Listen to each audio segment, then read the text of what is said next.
Depende aí do assunto. Né? Uhum. Quando você vai fazer uma reforma tributária, nós fizemos a maior reforma tributária da história do Brasil. Uhum.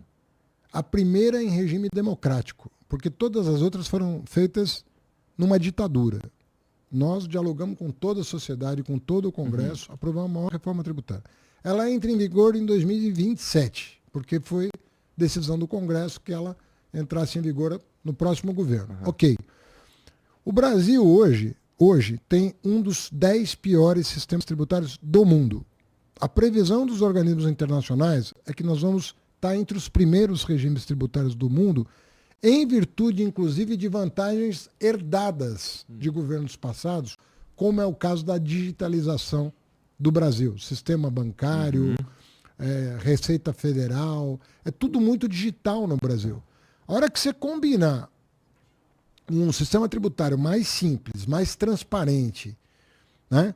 Que não penaliza o investidor, que não penaliza o exportador, que devolve o dinheiro pago em imposto para a população de mais baixa renda, o cashback.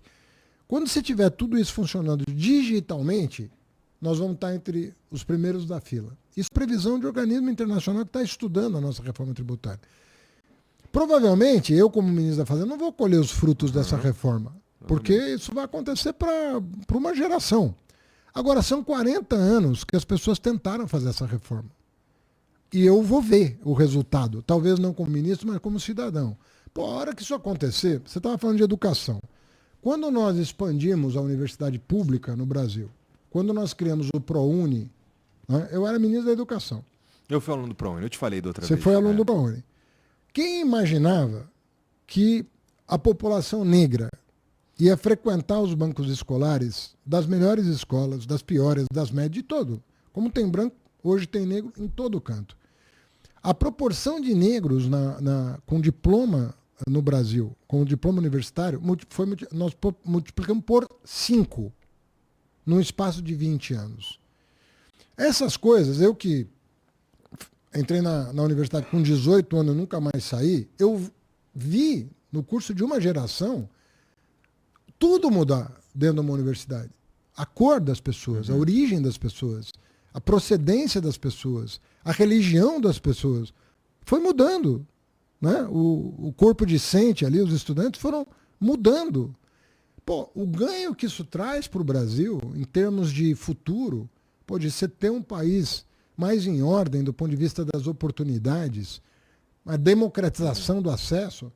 Agora, eu não vi acontecer quando eu era ministro, mas hoje eu olho para trás e falo, porra, legal, valeu o esforço.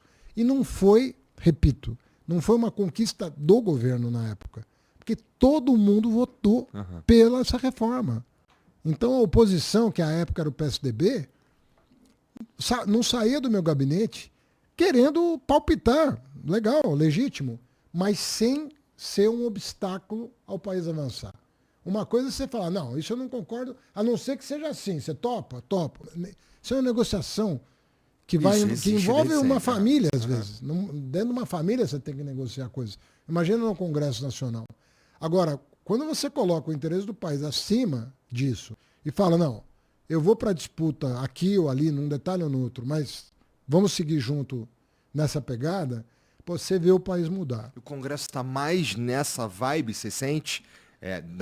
Vamos para o Brasil para frente, porque a gente está vivendo, assim, talvez agora um pouco menos forte, mas a polarização era muito acentuada o tempo inteiro. Eu acredito que no Congresso a polarização está menos acentuada do que na sociedade. Tá.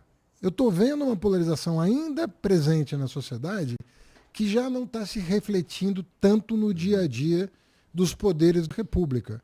Por isso que, quando você falou, como é que você pensa? Reforma tributária, você pensa para 30 anos. Arcabouço fiscal, você pensa para 10 anos. Uma medida pontual, às vezes você pensa por um ano. Tá. Né? Não, daqui a um ano talvez eu tenha que rever isso aqui. Então, tudo depende do quão estrutural é a medida que você está adotando. Se ela é muito estrutural, eu fui prefeito de São Paulo, nós aprovamos um plano diretor para 15 anos. Entendeu? Em 2014 para valer até 2029, com uma revisão no meio do caminho. Então, tudo que você pensa, o Japão, ele projeta, ele faz o seu planejamento para 30 a 50 anos. Sendo chato aqui, o Japão é o único exemplo mais ou menos que eu vi lá no... Parecido com o Brasil, que também cresceu pouco nos últimos 10 anos. Cresceu, acho que... O Japão vem crescendo pouco há mais tempo. Na verdade, nos anos 80, teve um embate entre o Japão e os Estados Unidos. O Japão estava voando nos anos 80, voando. O que a China hoje causa medo... Já era o Japão. Era o Japão. Inclusive, com carro, com tecnologia, com tudo. com A videogame, Toyota, tudo. Não sei o quê, a Sony, aquilo tudo, né? E os Estados Unidos começaram a se incomodar com o Japão. O problema é que o Japão já não tinha poder militar. O poder militar do Japão acabou na Segunda Guerra Mundial. Aí os Estados Unidos foram lá e goela abaixo do Japão, obrigou o Japão a valorizar a sua moeda. E quando ele valorizou a sua moeda, que é o ien, e colocou o ien num preço muito mais alto do que estava, o Japão perdeu competitividade. Se os Estados Unidos pudessem, talvez quisessem fazer a mesma coisa com o renminbi hoje. Com todo mas mundo. Não tem, mas a correlação de forças não é a mesma. Porque a China, número de habitantes, em poder militar, em poder tecnológico, é outra coisa hoje. Mas o Japão perdeu competitividade. Mas tu estava falando que o Japão faz esses planos aí para 30 anos também. Faz. Né? Não, e o Japão não deixou de ser um país desenvolvido por causa disso. Não. Ele cresce pouco, mas o patamar de desenvolvimento do Japão, a educação do Japão está entre as 3, 4 melhores do mundo. E não é um país pequeno. Né? Isso é uma outra parada. A gente, esse ano, investiu bem mais em educação e saúde, não foi? Em 2024, não foi? É que o arcabouço fiscal recuperou os investimentos em saúde e em educação que o antigo teto de gasto bloqueou. Especificamente saúde e educação? Especificamente, saúde e educação. Que estavam bloqueados e, enfim, depois de uma pandemia, você não botar dinheiro na educação e na saúde, depois de uma pandemia... Todo mundo sem frequentar a escola, quase 2 anos. Na saúde, eu acho que eu anotei. Na saúde foram 60 bilhões de aumento. Aumentou bastante.